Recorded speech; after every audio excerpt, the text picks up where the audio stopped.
Judges of the United States Court of Appeals for the Second Circuit, oyez, oyez, oyez. All persons having business before this, a stated term of the United States Court of Appeals for the Second Circuit, draw near, give your attention, and ye shall be heard. God save the United States of America and this honorable court. Please be seated. Good morning, everyone. And happy 2026 for those of you for whom this is the first court appearance of the year. We have 3 cases being argued today, and I understand all counsel are present. We also have 3 cases on submission, and let me read through those and tell you that the court will take all of those under advisement. We have United States versus Nash, 25-1658, and consolidated with 25-1662. We have Rivera versus United States, 23-110, and United States of America versus Lindsay Applewhite, 24-1670. We also have a number of motions on today's calendar, and the court will also take those under advisement. Before I do call counsel up for argument, let me remind you that there is a black switch on the right side of the podium that raises and lowers the lectern. So please, when it is your turn for argument, I would ask you to take a second. We will not deduct any time from your argument time. Raise and lower the lectern to make sure that the microphones are as close as possible to you, and microphones as well. We want to make sure that we do not miss a word of what are sure to be extremely helpful arguments from everyone. So with that, let's call United States versus Moses, 24-1341. I understand we have Attorney Bachrach, and you would like to reserve 3 minutes for rebuttal. Is that right? Yes, Your Honor. Very I'm good. short. I need a moment. Yeah, please, please, please.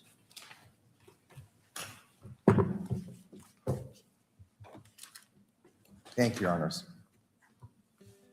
Samori Moses was a mountain of a man, about 6'4", all muscle, raised by his own mother to be a terror on the streets and to be, in fact, a pimp, for lack of a better term. This is what he knew. This is who he was, and he owned it.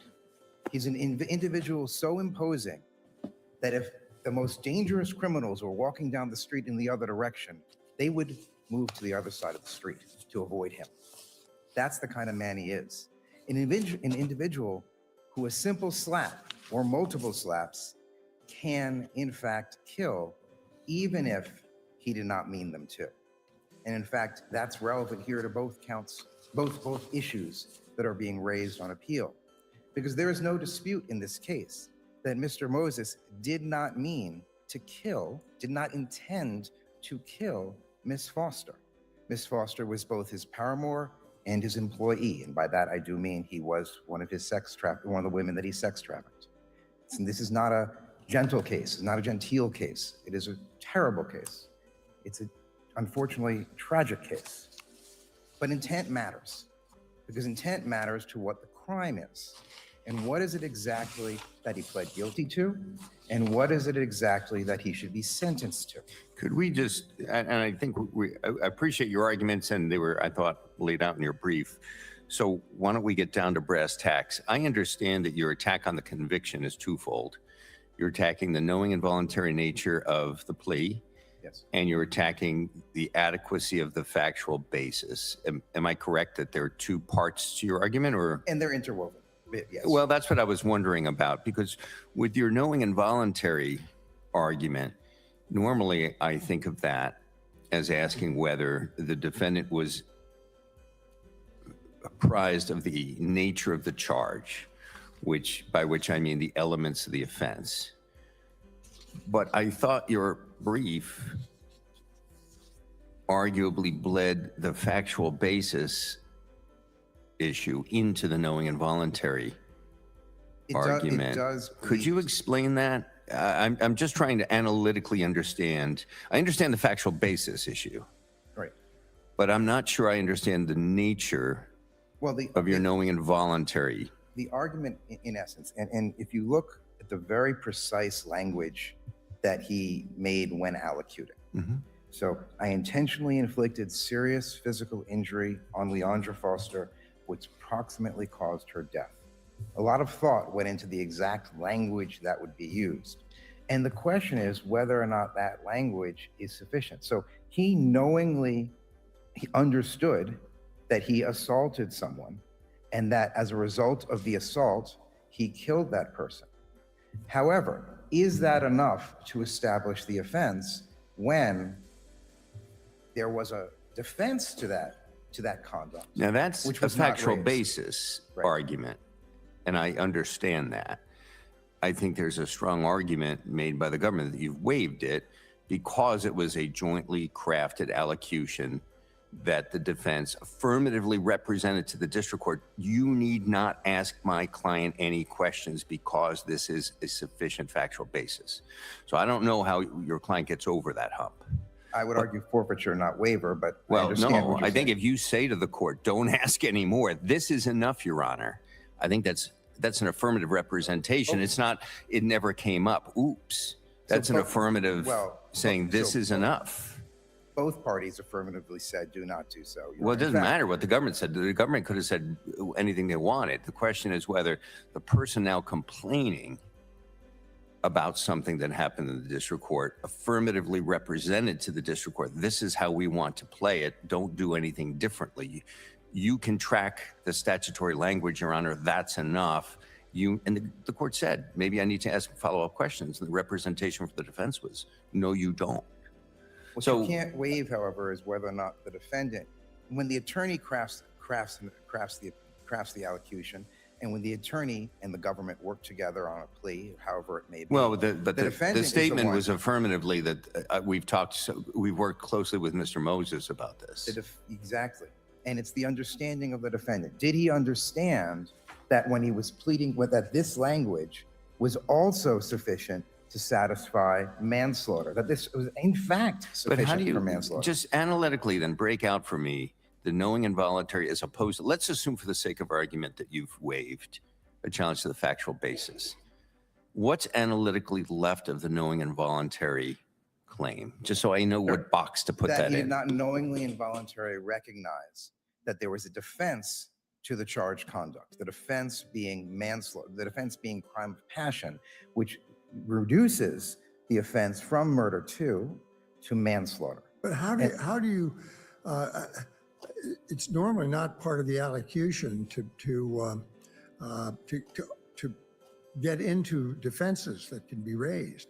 It's a question of whether the elements are there. You don't have there are lots of defenses available. And when you plead guilty, you waive them. But you don't have to tick off a litany of defenses that are being waived as part of the allocution. How do you get past that part? Well, you still have to ensure that the defendant knowingly understood the elements of the offense and the nature of the charge. Yeah. And he's pleading guilty here, believing that what he is saying is sufficient to satisfy only murder, not recognizing and never being asked by anyone, myself, my co-counsel, the government, or the court, whether or not he realizes that what he said here isn't actually murder. It's manslaughter, at least based upon the facts known at But the time. in the record. it was presented to the court as sufficient for the plea, and both sides adhered to that. And you were counsel for him at the time. I didn't recognize, I will candidly admit, I did not recognize that defense at the time we were negotiating. Okay, well, I there's sort of another- said in my briefs, but There's another doctrinal point that I think is worth discussing here, and that's the whole concept of invited error, where if the judge erred, was the error invited by the defendant? In which case, the defendant can't take advantage of it. if it was intentionally invited by the defendant, certainly. It was certainly not intentionally invited here. However, the focus, of course, and candidly, I admit this, I was counsel below, as was Mr. Houston. Our focus throughout was, more than anything, was on the sentencing. Was it murder one or was it murder two? The parties crafted the allocution that we did, believing that it allowed both sides to argue what they believed to be the correct interpretation of those facts. So believing that. That's what everyone was discussing. So so when discussing it, even with Mr. Moses, there was no conversation about, oh wait, it's something else. The assumption was it's murder one or murder two. But that And we seems to believed it's murder two. demonstrate exactly why waiver would apply here, because it was a tactical, a very, probably very intelligent strategic.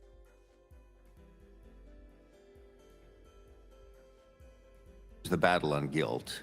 Let's fight the battle at sentencing, because maybe you can get a better sentence here. And if you admit it all, and then you can still leave open your version of the story, which is it was not the impact of the blows that immediately killed the victim, but we'll simply admit that the impact of the blows, whatever, left her in such a shaky state that approximately caused her to slip and fall and hit her head.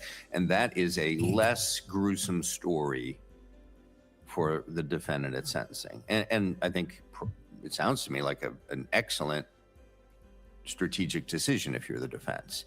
It didn't work in the end, but not every strategic decision works. But that's why we talk about waiver when someone consciously makes a bid saying, look, this may win, this may lose, but I have a reason we're doing it. Then we usually say it's waiver, not forfeiture, right? Because it's something consciously undertaken. And it was with a knowledge of the risk. This may play out or not, and the chips will fall where they may. It was certainly a conscious decision to plead guilty and make the sentencing battle be about, is it murder one or murder two? What the defendant did not consciously consider was whether or not it was murder at all. It was killing. And as I said, this is not an individual who went to college. He didn't go to Sarah Lawrence or Yale.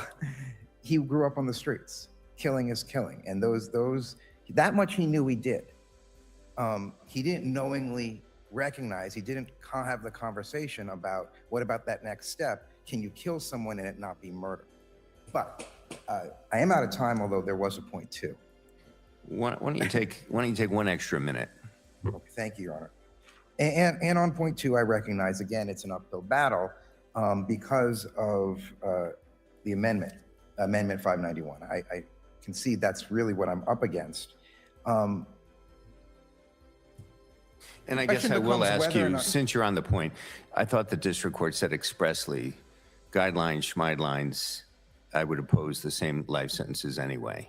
So aren't you also up against harmlessness? I guess I'm not really sure. I'm also up against harmlessness. Okay, all right, very good. However, there is numerous Second Circuit cases cited in the brief and elsewhere that says that the lodestar of sentencing remains no matter what language the judge says. You still have to consider the starting point, because that does make a difference. And if it's the starting point is the murder 2 guideline versus the murder 1 guideline, that means the starting point is 360 months to life rather than a life, which means he would if he got a 30-year sentence, he would actually walk free someday. He's already been in jail for about 9 years at this point. So that's very real that he would get an opportunity, assuming he lived throughout jail, but that he would be free again. So there is a qualitative difference there, and the starting point does matter and should overcome harmless error. But on 591, obviously 591 makes the guidelines mandatory. It makes the cross-section mandatory. But it can only be constitutional if it's constitutional as applied. And that is the case for numerous statutes. I can give an example. Section 702 of the You're saying the cross-reference is unconstitutional? Mandatory cross-reference is unconstitutional? As applied. Even though it's advisory? The whole thing is advisory and a judge can ignore it? Well, 591 states that you have to start with whatever that may be. Right, but Booker says you can also ignore the guidelines. You can just say, you know what, thank you for the advice, but not interested. Well, if that's the case, then it should have been ignored, because the facts support murder 2. The facts do not support murder 1. Okay. Simple as that. Okay. Trying to keep it short. No, I appreciate that. And we'll have you back for 3 minutes of rebuttal. Thank you. Thank you. Why don't we hear from the government? We have AOC Siegel.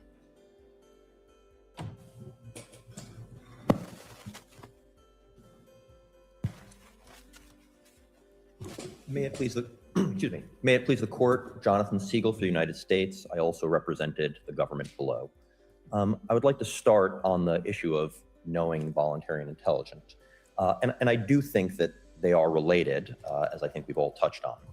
But the requirement for a plea to be knowing and intelligent and voluntary is that the defendant understand the elements.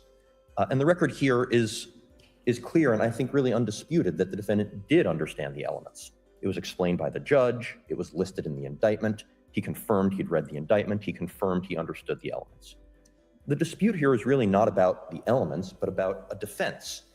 And the law in this circuit is that you do not have to advise a defendant of any defenses during a plea allocution in order for it to be knowing, voluntary, and intelligent. And that's the Smith case, which is cited at pages 28 and 49 of the government's brief. And that case explicitly addresses this issue and explicitly holds there is no requirement to advise a defendant of a defense during the plea allocution in order for it to be knowing, intelligent, and voluntary. And that's to say nothing of the fact that this is plain error, where certainly where this is where under precedent there is no error at all, there cannot be plain error. I think it's also important to note, while Mr. Bachrach said that defense counsel didn't know about this defense or hadn't thought about this defense, they actually explicitly mentioned this defense and raised this defense as a possibility in their sentencing memo, but then explicitly said, we don't want to raise it, we're waiving it because we want to fully accept responsibility. So I think under every prong of plain error, the challenge to the knowingness and voluntariness and intelligence of this plea fails. And under the fourth prong of plain error, we could look at events even post-dating the plea to make these kind of determinations. Both the third and the fourth, as to whether this affects his substantial rights, whether he would have pleaded guilty anyway had he been advised of this defense. The fact that at sentencing, in his memo, he says, there is this possible defense that we could have raised at trial, but we're not raising it. Where is that in the record? Do you have a citation for that? I do, Your Honor. It's at docket entry 115, page 32, footnote 18. And I apologize. I think there's both a sealed and an unsealed version of the defense memorandum. 115 is the sealed version, but it's on page 32, footnote 18, which is both in the sealed and unsealed version. Is this in the appendix? It's not in the appendix, but it's cited in the district court docket, and it's Did you mention this in your brief? yes, repeatedly. I can get you the page sites for that as well, if that would be helpful. Oh, I think I have it here on page 14. I've got it. Yeah, no, you mentioned it on page 14 of your red brief. Thank you. I got it now. Turning to the factual basis, I think our first argument, which has been touched on, is that was fairly clearly and explicitly waived, and for good reason. As Judge Nardini noted, there was a real tactical benefit to getting past the plea and getting to sentencing, and to really say as little as possible to not get into the really gruesome and grisly facts of this case. When the judge asked, is there more that's needed? The defense said, no, there is no more that is needed. At sentencing, when this issue began to crystallize, when the defendant was adhering to his claim that she had slipped in the shower, the government said, that seems to be a little bit in tension with your plea, and you can't do that. And again, at sentencing, they said, this is not in tension with our plea. Our plea is sufficient. We stand by our plea. At every opportunity where this was raised, the defense did waive it. They waived it strategically and tactically, and the fact that it didn't work and he still ended up with a life sentence is not a basis to walk away from it now. But I think also on the merits, it's important to address that really it fails for the exact same reasons as the attack on the knowing and intelligent and voluntary nature. The same Smith case that I cited previously also addresses the factual basis requirement and says that you don't need to rule out every possible defense in order for there to be a factual basis. At this plea, he allocated that he approximately caused her death, he did it in the course of sex trafficking, that he did it with the intent to cause serious physical injury, and that he acted recklessly with total disregard for her life. That establishes all of the elements, that provides the factual basis for every element of the murder count that he was convicted of. And again, there isn't really a dispute about that. The dispute is whether he offered a factual basis to defeat a defense, and the law in the Second Circuit is that you don't have to. That's particularly true here, where there was no mention of this possible defense at the plea hearing or in anything in the record at the time of the plea. And this court's precedents make clear when assessing the factual basis, you look at the record that exists at the time of the plea. So for that reason, in addition to waiver, there wasn't any error at all. There certainly wasn't plain error. And then moving on to the third prong of plain error of, does the record overall support the fact that there was a factual basis? Ultimately, at sentencing, there was the grand jury testimony admitted of Jane Doe 8, where she discussed the defendant's confession, where he admitted to her beating Leandra Foster to death. The court explicitly stated that she did not credit the defendant's version of events and did credit Jane Doe 8's version of events. Based on that, there's no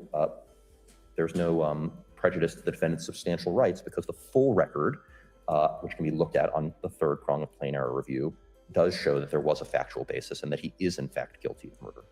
And then finally, as to the fourth prong of plain error review, here, I think the same arguments for waiver, even if somehow he escapes waiver, really do weigh heavily in the fourth prong of plain error review about the respect for the legal process and fundamental fairness. The idea that someone can come in and say, I want to plead guilty, this is sufficient, I don't want to go to trial, I want to accept responsibility. And then when it doesn't work, after the victims finally get closure, after, for some of them, decades or over a decade, to turn around and say, no, I want to do it all over again because I got a life sentence, that would really undermine respect for the So law. that waiver or invited error, however you want to frame it, that argument, in your view, does that go to both of the arguments contesting the plea or just the factual basis argument? I think the waiver is really only for the factual basis, but for the voluntary and intelligent and knowingness, there's just so clearly no error and no plain error under. So I Smith. understand you're saying that you don't think there's merit to that, but you would only apply the waiver or invited error, however you want to frame it, as to the factual basis component of that argument. That's right. Okay, I just want to understand that.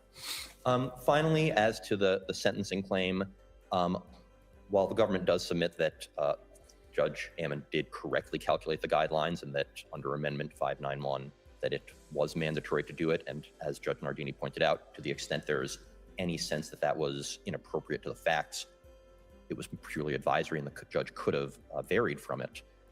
But the harmlessness here is really unsurmountable. Judge Ammon made an absolute explicit record. I am aware of this issue on the guidelines. I'm aware of this specific issue on the guidelines.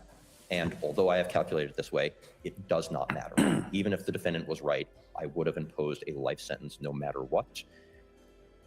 And I think the key case for that, we cite this on page 57 of our brief. It's United States versus Darrah, D-A-R-R-A-H, which is a case from just last year. And it says that there will be a finding of harmlessness where the error dealt with a single enhancement specifically identified by the district court and imposed with the explicit and unambiguous declaration that the enhancement did not affect the ultimate sentence. That is exactly the facts here.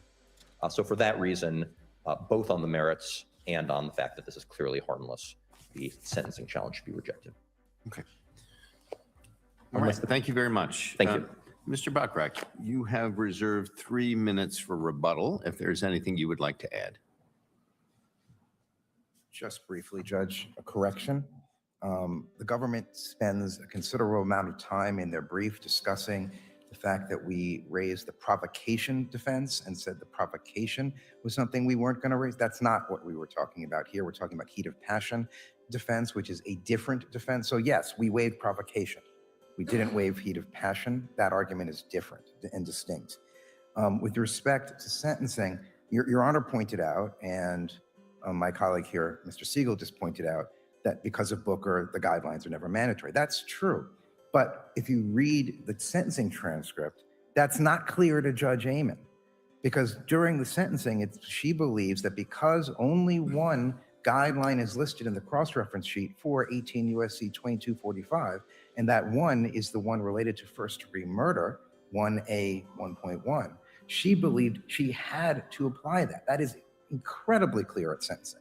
She didn't think she had any discretion to be able to vary from that and apply 1A 1.2, which is, 2A 1.2, which is for Well, to murder. depart from it.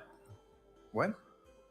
She may have believed she had no basis within the framework of the guidelines to depart, but you're not suggesting she misunderstood Booker.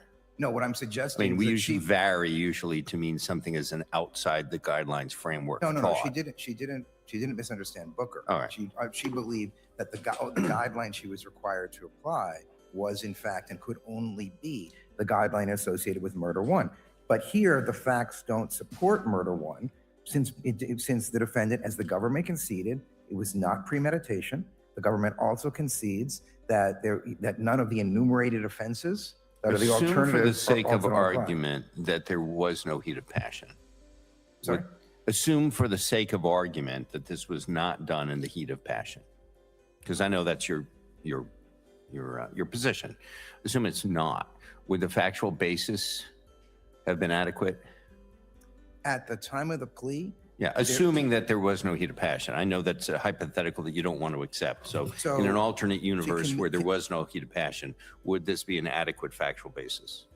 it doesn't address it because the allocution doesn't address state of mind. It specifically says, I intended to hurt someone. It doesn't say I intended to kill someone. It doesn't address whether or not he did so in a cool-headed, in a cool mind, where he in fact reflected at least for a short period of time. Those are the requirements under Mulder, United States versus Mulder. Those are the requirements of first-degree murder. The allocution does not touch on, did he have a cool mind? Did he think about it? Quite the contrary. He never even says in the allocution that he killed her. Regardless the term, murder, and there's a difference between murder and manslaughter. Killing is killing. He doesn't even say that. He simply says, I assaulted her, and as a proximate cause, she died. Okay. All right. Well, thank you very much to both sides. Very well argued. We appreciate both counsels appearing today. We will take the case under advisement. Thank you all.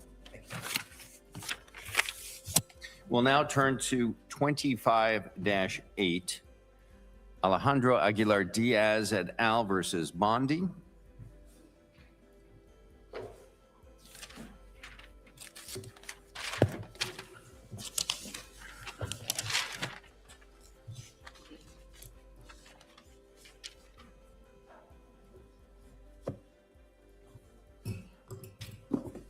May it please the court. Parole is nothing more than a release from custody. The parties all agree that at the time the petitioners were released from custody, they were subject to mandatory detention under section 12. Well, hang on a second. I'm going to push you right back. We've said, are you suggesting this unity of parole there's only one kind of parole? All parole is the same parole? No, not at all. Okay, so parole is more than release from custody. I mean, there are two kinds of parole, right? Before we go anywhere, I just want to make sure that we've held, what's the name, Cruz, Miguel, what's the name of the case? We held, right, that their humanitarian parole is not the same as conditional parole. We're not going to fight that battle, right? No, not at all. Okay. But under Lengmei Ma versus Barber, parole under 1182 D5 is simply a release mechanism when someone is not entitled to seek release. So basically, 1226 conditional parole is when the government has discretion to release the person. Humanitarian parole 1182 D5 is when that discretion does not exist, as is the case with 1225 B2. That's how the statutes have worked since the 1952 Yeah, Act. but you agree these are two different things we're talking about. Yes, absolutely. Okay, good. I just want to make sure you weren't starting with the premise that all parole is the same. Got it. No, not at all.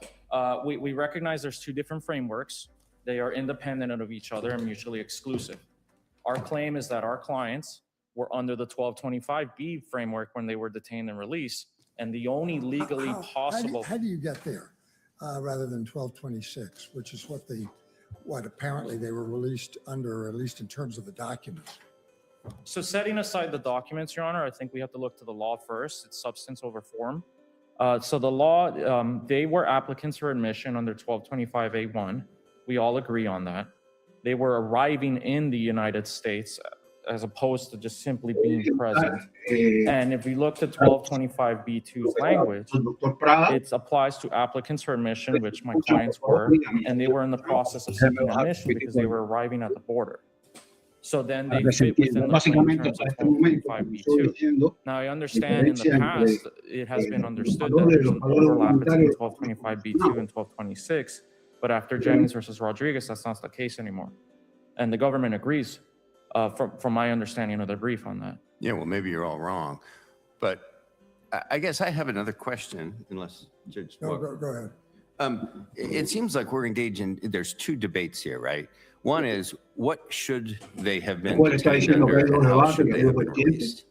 And one is, how were they detained and how were they released? And I understood that for adjustment of status, the question is whether they were paroled. Right? If they were paroled, right? In fact. Yes. So let's say for the sake of argument that an IJ, they come before an IJ, and the IJ said, I invoke the Bail Reform Act of 1984 and I release you. Because that's what criminal law says. And we look back and I say, well, that's nuts. Criminal law has no application here. But would you say, oh, so they must have made humanitarian parole decision. They must have engaged in the public benefit or the humanitarian benefit analysis when we know that they didn't. Would you say, well, even though the judge didn't parole them, you seem to be trying to say, well, he ought to have paroled him, but we know he didn't. So why are your argument is this historical revisionism argument that's saying, yeah, it doesn't really matter what the immigration authorities did, it's what they ought to have done. Why would we do that? Why would we engage in analysis of not asking what happened, but what ought to have happened? Because the rule of law, Your Honor, it's a legal impossibility. Okay, so let me take my hypothetical. Crazy immigration judge invokes the Bail Reform Act. They acted illegally, but you're saying they were in fact paroled? Why can't judges make mistakes? Why can't immigration authorities make mistakes, do things that in your view are totally wrong? But then you would say, well, I'm going to deem them to be something that was right, even if it's not something they ever did? And, stick with my hypothetical. Well, with the immigration judge, they don't have parole authority. So there's no situation where one could claim that an immigration judge has paroled somebody. But let's say DHS said, I invoke the Bail Reform Act of 1984 and I release you. The actions of an administrative agency must always be judged by their authorized, the authorizing acts, the law. So let's say then they weren't authorized to do that. They did something unauthorized. Let's accept that then. Well, because that's why I gave you a ridiculous hypothetical, so we can all agree they acted completely ultra vires. I think this is a debate about whether to call it a tomato or a tomato. No, I'm saying tomato watermelon. They came in and I'm serious. They said Bail Reform Act of 1984. Just stick with my, I'm taking an extreme hypothetical to illustrate what might be the limits, of, let me again call it historical revisionism.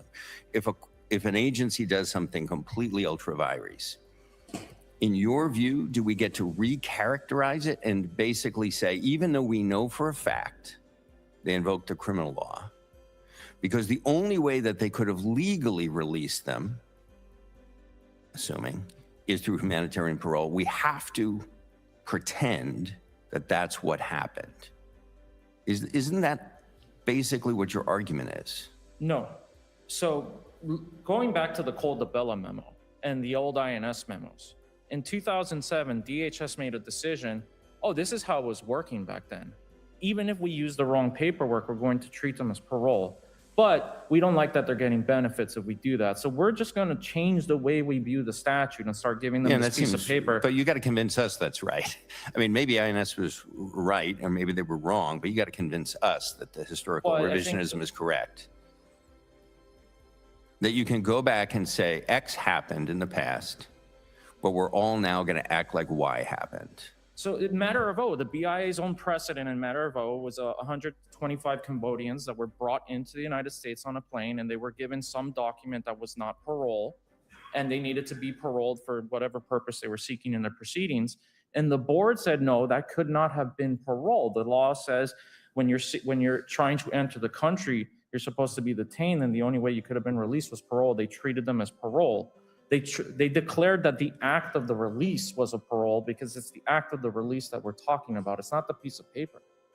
They could have given them no paperwork. Have we ever said that? At all. I mean, I get it. You're talking about the BIA said that. And the Vitali versus INS in the Seventh Circuit. How about us? Have we ever said that? No, this court has not done. So we've never gone back and said, even though an agency did X in the past, because we conclude that X would have been illegal, we're going to pretend that actually Y happened because Y is the only thing they could have legally done. I would say that Congress made that decision with the IRIRA because under the reenactment canon, when there's agency precedent and case law from the courts of appeals in place with certain understandings, and the Congress does a full overhaul of the statute and does not disturb any of those precedents, it's understood to have adopted and continued that practice. And that has to be sort of a widespread and understood, generally understood practice. Where do we get that from? It sounds to me like Well, matter of episodically, a few things may have happened here and there, but Well, Isn't matter of O is of a national precedent. It applied across the whole country. And it came after Vitale and Medina Fernandez. and how did IRIRA It never changed memorialize that? By not changing it. So when you say it, tell me what's the it? Okay, so- Because I so- didn't think there was anything in the statute that said something like the BIA said, oh, this allows us to recharacterize what happened in the past, and now that statutory language is there. I think you're just saying that there is a practice that happened maybe once, maybe multiple times. Congress never passed a law to prohibit it, but I don't see that there was a root piece of statutory language that authorized this recharacterization that was never amended. Is there? Or is there some statute that says thou can engage in historical revisionism in whatever language you would? I understand how you're looking at And what's the the issue. statutory language? No, there's no statute. What I'm saying is that when So hang on. If Congress enacts a statute, we assume that how the courts have been interpreting and applying the statute has been sort of implicitly reenacted, right? when there's a major overhaul. Well, So but that's my the question reenactment here is, canon. what's the part of the statute that you're saying that by reenacting X provision, they have now adopted the interpretation? 1182D5. So the parole statute, the parole provision was written in 1952. And I'm sorry, this is not in the briefing. If we could do supplemental briefing or the court would allow it, I'd be happy to get. We'll tell you if we need briefing. So you're saying that simply by reenacting 1182D5, which is the humanitarian parole, that This is Supreme Court doctrine. It's the reenactment canon. no, When but that's a they're- generic. Yes, Well, we get that. and so what I'm saying is the 1182D5 has never been changed, except for the case-by-case determination language, but it doesn't have to do with the core entirety of the statute. 1225B was a mandatory detention statute prior to IRIRA. They modified it, but these schemes of interlocking provisions were always there. The courts of appeals in other circuits began looking past the documents and saying the law controls apply it to the facts. The board did it in a national precedent. Congress is presumed to have been aware of that. And when Congress was in the process of overhauling the entire statute, administrative practices, at least ones of national scale, such as matter of O, if they're not directly changed, they're presumed that the old soil comes over. So let me ask you this. And nothing in IRIRA IRIRA, overturns any of this. Yeah, so with all the enactments and overhauls, are you saying then that your argument under 1225 is completely wrong? Because hasn't Congress continually been reenacting all of these various chunks and pieces of the immigration statutes that were consistently applied not to adopt your underlying theory of 1225? It seems to me that you're treading on dangerous ground when you say, well, implicitly, whenever Congress keeps overhauling these statutes, they're implicitly adopting all of the administrative practice that came They've never before. changed it. The point Right, is, and my point is that the they've matter never of changed all- 20, hang on. sorry. If they've never changed 1225, then how do you even get to your underlying theory that your clients were actually secretly all along being detained pursuant to 1225 if Congress has been reenacting these statutes all along with a consistent administrative practice that people were not being detained under 1225? How do you get that? 1225 was expanded in its scope. So before 1225 only applied for someone arriving at a port of entry. We're saying that under IRIRA was expanded, and that scoops in people like my client. They were subject to mandatory detention. Now, the concept that you can look to the detention statutes and the release statutes is something different. The idea that you can look at it and determine that as a matter of law, what really happened was parole versus what the paperwork says, that's a separate issue. That has never been changed by Congress.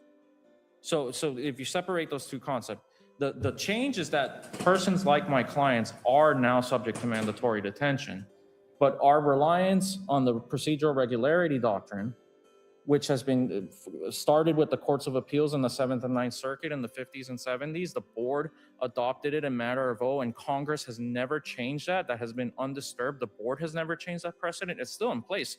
First of all, the agency is still bound by that decision in matter of O, which they didn't follow and just seemed to ignore. And we did bring it up in our brief. So that right there is an abuse of discretion on the board by failing to follow its own precedents. But even then, what I'm saying is that that precedent that's still in place with the board, Congress chose not to disturb it, and it's presumed to have adopted it, and that the courts of appeals therefore can do what the board did in matter of O, and in the Medina Ferdanis case, and in the Vitale case. And I'm seeing well past my time. Yeah, you've reserved some time for rebuttal. We'll see you again. You've reserved 2 minutes. So why don't we hear from the government? Thank you.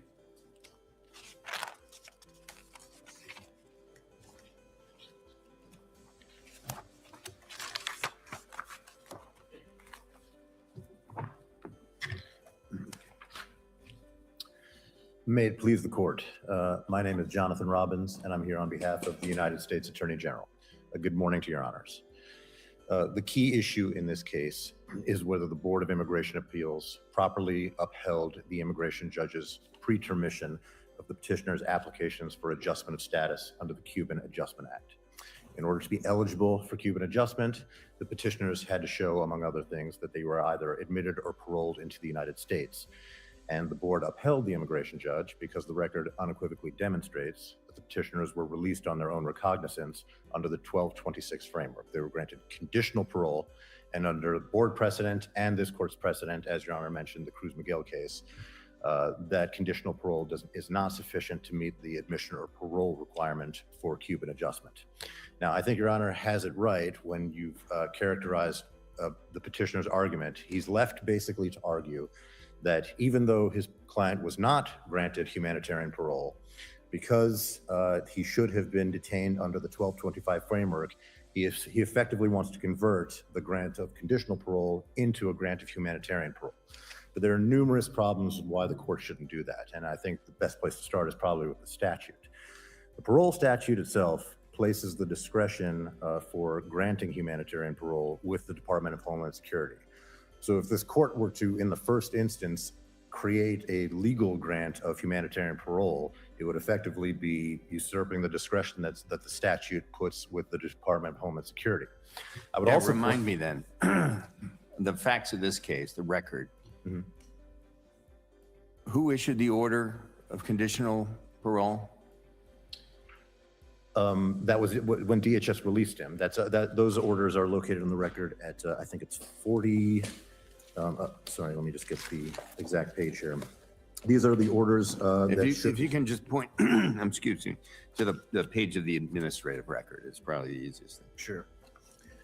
Just one moment. I just want to make sure I'm understanding.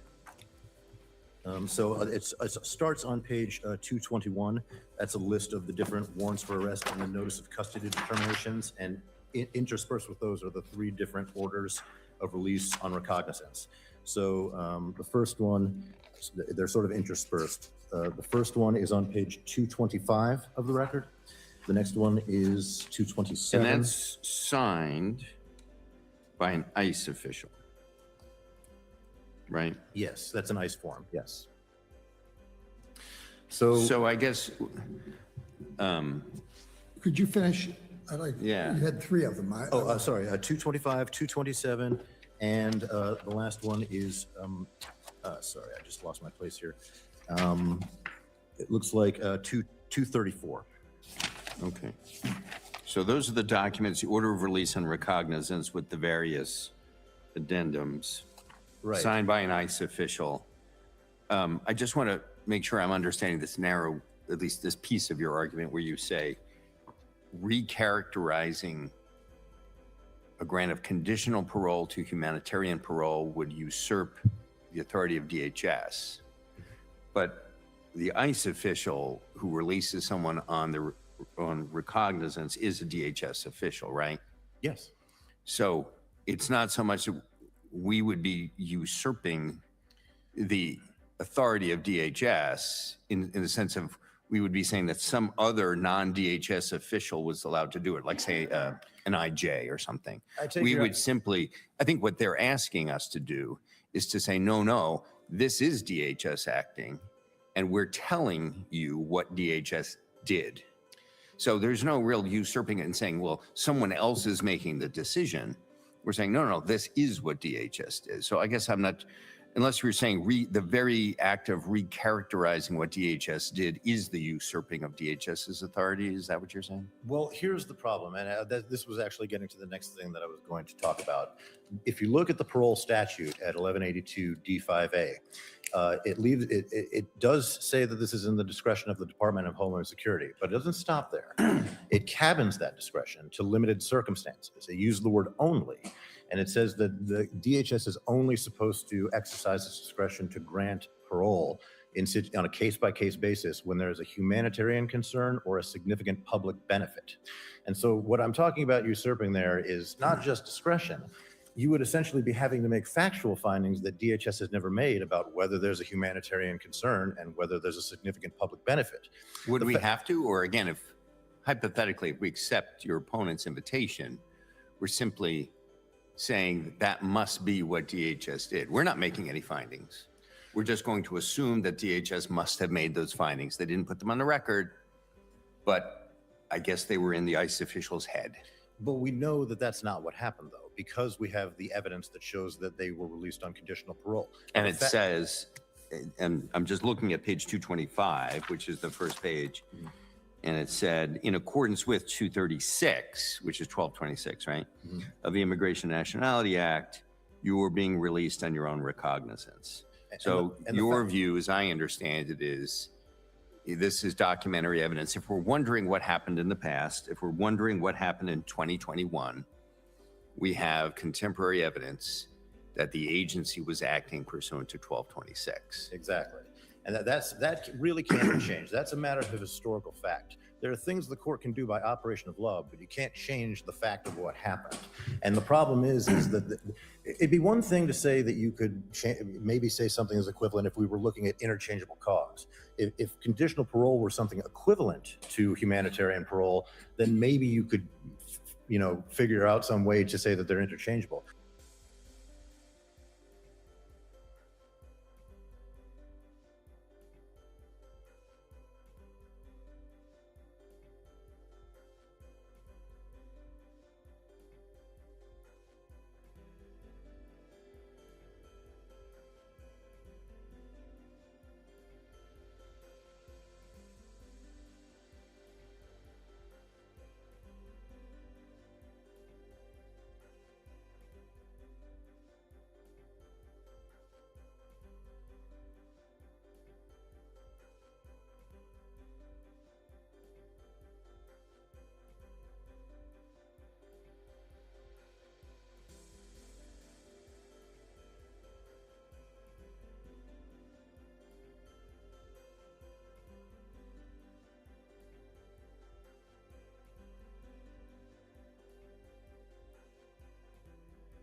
Is the government's new position, which opposing counsel shares, which is people like petitioners are now subject to mandatory detention under 1225. They're not subject to detention under 1226.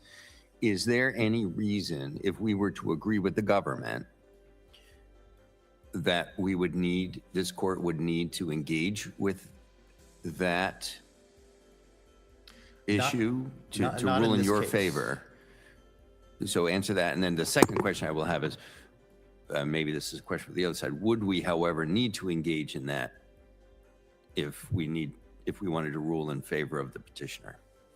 Okay, so just to clarify, if the court disagrees with the government's new position, this is a new position that's been recently introduced, this interpretation of the statute. If the court disagrees and thinks the government is wrong as its new position, then the case is open and shut. Then DHS did properly detain petitioner under 1226, issued conditional parole, and Cruz Miguel would foreclose the petitioner's argument. And that's the simple way if the court disagrees with the position. If you agree with our position, I don't think it matters to the outcome of this case. No, my point, if I wasn't clear, do we even need to agree or disagree No. to take the position that I think the government's taking, which is whether the petitioners were granted humanitarian parole is a question of fact, not of law. And the facts are shown on page 225, et cetera, of the record. If we were to adopt that position, would this panel be required to even engage with the question of whether the government's right about this more sweeping issue about whether people ought to be subject to detention under 1225 as opposed to 1226? No, you would not need to engage with the 1225, 1226 issue. And then I think this is where I was going, and maybe on rebuttal, counsel can answer this. But my understanding is that in order for the petitioner to win, we would have to engage in that analysis, and we would have to agree with both of you that yes, in fact, 1225 is the only proper way that the petitioners could have been I think that's detained. correct, And then we'd have to take the second step of saying, and we should recharacterize what was done in the past to conform to our understanding of what the law provides. Right, because Okay. there would certainly be no basis to recharacterize conditional parole as humanitarian parole if it's not the 225 authority. Just to clarify something for me, to what extent were these arguments that you're making, your adversary is making now, presented to the BIA? Well, the petitioner actually, it's a little bit unusual. Most of the time with the 1225 argument, the immigration bar takes the position that 1225 does not apply to situations where, like the petitioners are in. But the petitioner did argue before the immigration judge and before the board that 1225 was the detention authority that he should have been detained under.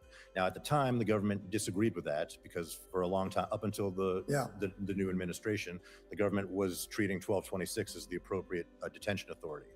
That position has changed, and that is currently being litigated. In fact, I think it's coming up in a case before this court as well. It's beginning to percolate in the courts of appeals. That may be the argument. My question is the BIA's views are not known on this. Is that accurate? Well, the BIA's views are known on the 1225 issue. The BIA has agency decisions, and they're actually cited in a 28J filed by the petitioner. Matter of Hurtado and matter of Q. Lee. Matter of Hurtado is the one that's most directly on point with respect to the applicability. Don't they conflict with prior rulings, which are still operative with regard to 1225 and 1226? Well, they conflict with the government's prior practice, but I don't think they conflict with prior board decisions. One of the things that the board discusses in the Hurtado case is that it hasn't been really addressed. Mm-hmm. One question I have is whether there's room for the BIA to be heard on these questions. Neither of you are asking for any of that, but one question would be, and I know that this was raised in the 11th Circuit, that perhaps it ought to be sent back to the BIA. And I just wondered what your views are on that. Our views is that it's not necessary in this case. I mean, I don't think there's any harm in doing it because the board can't, if it goes back to the board can't grant parole, right? It can't grant humanitarian parole. And I understand that, Loper Bright is in place. So there's no Chevron deference in this case. But by the same token, if the board rules, given all the new information that it would have, we might be helped by that. And we might not be. And it's sort of like sending a case back in this context to the district court, in which we ask the district court to sort through these issues, which at least for me personally are not simple. They're quite complicated, and they depend upon what happened over different periods of time, and the effect of certain provisions, and then the government changes its position. So why wouldn't we want to send it back just for the benefit of getting another judge to look at the problem, or judges to look at this problem before we actually have to make a decision? Well, Your Honor, if the court thinks that it would benefit from a board decision, I don't see any harm in sending it back. Well, the government's position is benefit that, or not benefit. I mean, board decisions might be right, they might be wrong. Well, you know, but that's true of district courts when you send cases back. fair enough, Your Honor, but that's the government's point as to why we don't think it's necessary, I see. right? I mean, if you want the board to opine on it, I mean, it will take. Well, a lot maybe it's longer. not necessary. You're Yeah. right. Maybe It'll take a lot longer, but But following up on Judge Walker's question, what would the government do if we were to remand it? Would your position basically just be a replay of your red brief here, or what would the government say to the BIA? well, if you remanded the case and vacated the order of removal, Yeah. well, the vacating of the order of removal would mean he'd be back on. He would be fall under 1225. So this is where it gets a little complicated. So the government's position is certainly that 1225 applies as the detention authority, and that detention is mandated for individuals in petitioner And I'm sorry, I situations. should know this. Are they presently detained? No. No. But would, if we remanded it, the government would take the position that 1225 applies? Would you then take the position that they should be mandatorily detained? Yes. However, I want to sort of explain the practical implications of that. So the agency, the government's position in the 1225 litigation is that it doesn't have an affirmative duty to go out and get people who it's sort of like prosecutorial discretion. If they're out, if they encounter them, they're mandated to detain them, but they don't have an affirmative duty to go out and, you know, find people who are subject to mandatory detention. That's the government's position in that course of in the 1225 and 1226 litigation. So your position would be 1225 would control, but they were not paroled under 1225. They were paroled under 1226. You Correct. adhere to that position. Correct. And there's one other sort of wrinkle here that I think is worth pointing out. Before you Oh, get yes. to the new wrinkle, does this depend on the date on which they were detained? No, Your Honor. The applicability of 1226 or 1225, does that depend on the date that they were, when they were detained? Well, the government at the time they were detained in 2021, the government was taking the position that 1226 was the controlling statute. The government now has taken the position that that was not correct, that it should have detained them under 1225. That's been the change. Regardless of what date it was and what stage they were detained. Right. Okay. But just to sort of talk about this wrinkle that I was discussing, when the petitioner is released, they can still apply for humanitarian parole. Right? It's sort of colloquial known as parole in place. Normally, when somebody applies for parole, they're for people outside the country, but people inside the country can apply for humanitarian parole. So when they were released here, I mean, the petitioners are saying, well, it's the only way we could have been released. It's so you should say that this was humanitarian parole. But even after their release, they could have theoretically sought it before DHS. I don't know that they would have been granted, but again, And are you saying that they could still do that? Oh. To be correct, under 1225, to follow their argument, they don't deserve humanitarian role. They could become, the best he can do is to say they become eligible for it. right, they would be But eligible. then it has to be ruled on administratively. Right, DHS would have to determine by statute whether there was a humanitarian concern or a significant public benefit. That's what the statute says. It says it can only be granted on a case-by-case basis if those factors are met. So Do they wind up, are you suggesting that if there were a hypothetical remand to the BIA and the government took the position that now 1225 would be the statute governing their detention or potential detention, that the government would view them as eligible or in a place where they could seek humanitarian parole at that point? yeah, if that's the mechanism by statute. Would you then be taking a position, though, that they're sort of stopped as a litigation matter from claiming that they already got humanitarian parole if they're now asking for it? You know, does that put them into a catch-22 where to ask for something that you think you already have is sort of admitting that you don't have it to begin with? Oh, I see what you're saying. Well, if the court ruled and said that the government the conditional parole doesn't exist and it was actually a grant of humanitarian parole. Well, sure. No, if we say it, it's done. But I'm talking about the hypothetical remand situation where everything's in play before the BIA. You seem to be suggesting they could still ask for humanitarian parole. I'm asking whether that puts them into some sort of a bind, because if they ask for it, is that going to be viewed by the government as an implicit admission that they didn't have it to begin with, because why would they ask for something that they say they already have?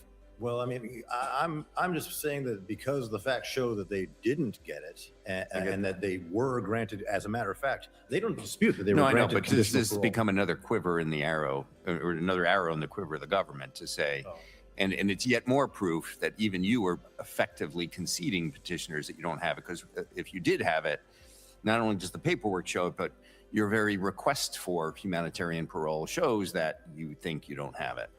Yeah, I know, the red light's on. Keep going. Oh, sorry. Well, I mean, I understand Your Honor's points, but I mean, I don't know that I can say anything other than what I said. They can go to DHS at any time. DHS has the discretion. There are forms to file. They can ask for parole. If they're applying for Cuban adjustment, one of the requirements is parole. If they don't think they've been paroled, go and ask just for parole. I'm not suggesting it would be granted. I'm not trying to create any false hope. There's one final thing that the petitioner mentioned, that case, matter of O. Matter of O preceded the current statutory scheme. It was based on a parole the parole language is different. It's similar, but different. DHS didn't actually exist at the time of matter of O, so the parole statute there had to do with the Attorney General's This discretion. is 1977, right? The matter of O, Matter of O. If think I'm it looking might at the right one. I don't remember the year, Your Honor. Okay. But that was there was different language in that parole statute. It was slightly broader in terms of discretion. As I explained, this current version uses the word only. It says that it can only be used on a case-by-case basis for humanitarian concerns. The language of that prior parole statute for the Attorney General in matter of O was slightly different. It didn't have the term only, and it was similar language like emergent reasons or humanitarian concerns, but it didn't cabinet it quite in the way that the current statute cabins it. And so I don't know that analysis. I would also point out that in matter of O, there wasn't a fact that showed demonstrably that they did not get a grant of parole. They were sort of figuring out, well, was it parole or was it not? Here we have definitive evidence that shows they got conditional parole, which case law makes clear is not a grant of humanitarian parole. So unless Your Honor has any more questions, so thank you very much for your time. Thank you very much. Mr. Prada, you've got 2 minutes for rebuttal. So if there's anything you would like to follow up on, Yes. we'll try to keep it to 2 minutes. Yes. Looking to the record, the petitioners entered the United States July 26, 2021. A warrant was not issued until 11 days later on August 6, 2021. You cannot detain someone under Section 1226A without a warrant. It's arrest upon a warrant. However, 1225 is warrantless arrest. So looking to the facts in the record, they were detained under 1225 until 11 days later that the government decided to paper it or something differently. And this is an argument we put before the board. Going back to your catch-22 question, that's actually a problem that has arisen in one of our cases in the Southern District of Florida, where we're trying to certify a class and the government is arguing a lack of commonality because some of the named plaintiffs did seek parole in place while others did not. So for your question, yes, that is something that would complicate the case for us. And we don't know what an IJ or the board would say, and it just adds an extra wrinkle and more problems for us. This is to go back to Judge Walker's question. If we were to remand this thing to the BIA, to let the BIA think about it, how would it play out in your mind? Not how would the BIA rule, but what would your pitch be to the BIA? Essentially the same brief we already filed, but citing matter of QLE, and that's also your question about how far you need to interpret 1225B or not. There's the two cases, matter of QLE and Hurtado. QLE is the much narrower view, which we are arguing is correct. The Hurtado case is the one in the habeas litigation across the country. So if the court focuses only on QLE, they're not touching upon what's happening in the habeas cases, right?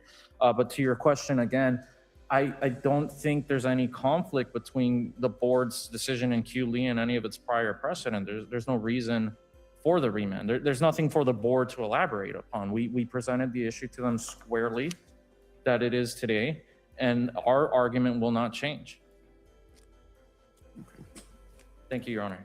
All right, thank you both very much. We will take the case under advisement. We appreciate the arguments.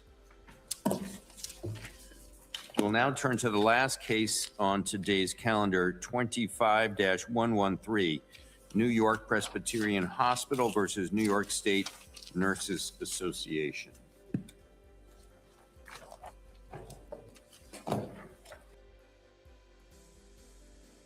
Bueno, bueno, bueno. Saquen sus propias conclusiones. No fue muy bueno que digamos, a mi modo de ver. Voy a dejarlo ahí para la